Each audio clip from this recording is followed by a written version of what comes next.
Good to be back. As I said just a moment ago, these are 3.5 very important weeks. And there are weeks where our focus must be on doing everything we can to help improve the economy and to put people back to work. Now, nobody, it doesn't take any kind of a brain surgeon or political genius to know that the economy and unemployment are the most important issues. I don't want to oversell, though, in the sense that you see how the national government is struggling to figure out how to impact the unemployment numbers. California on its own, and certainly not in 3.5 weeks, and certainly not with, a series of bills going to turn that around overnight. But we have to do our part. And our part means focusing on reasonable regulatory reform. It means focusing on streamlining permitting. It means focusing on providing incentives for California employers who hire and retain California workers.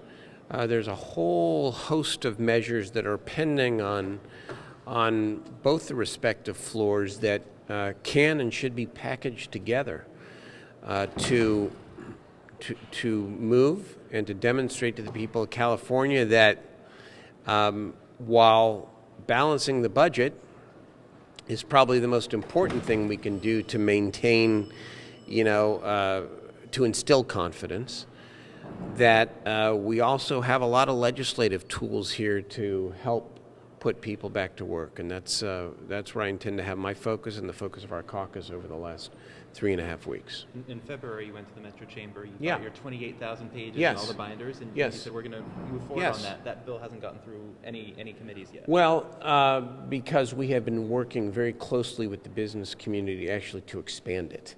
The bill itself now addresses two things. Number one is permit streamlining among state agencies so that the permitting is done concurrently, not consecutively, among state agencies. And secondly, to ask the executive branch to essentially republish the regulations and eliminate those that are duplicative, no longer necessary. We're going beyond that, though. We want to look very closely at the idea that was talked about during the budget debate. Namely, how do we in a responsible way provide an economic impact analysis that is standardized across state agencies whenever a new regulation is put forward. I think that's a very important message we've heard from the business community. We want to do it in the right way. And again, I think it's good, important, and healthy to be considering these kinds of measures outside of the direct budget context as well, because we do not want to, nor do we intend to do this work with with an arrow pointed at our heads. As part of, well, you give us this and we'll, and then we'll be aye votes when it comes to revenue on the budget. That we intend on our own as the majority party to do all that we can to help put people back to work. Now, our views are different in terms of what is the best balance and best public policy with some of our colleagues on the other side of the aisle. But the underlying issues themselves are real, and people are hurting, and the unemployment rate is well over 10%. And I don't claim that any one bill or even anything cumulatively we do over the last 3 weeks of session is going to change that dramatically. But we need to do everything that we can, and we will.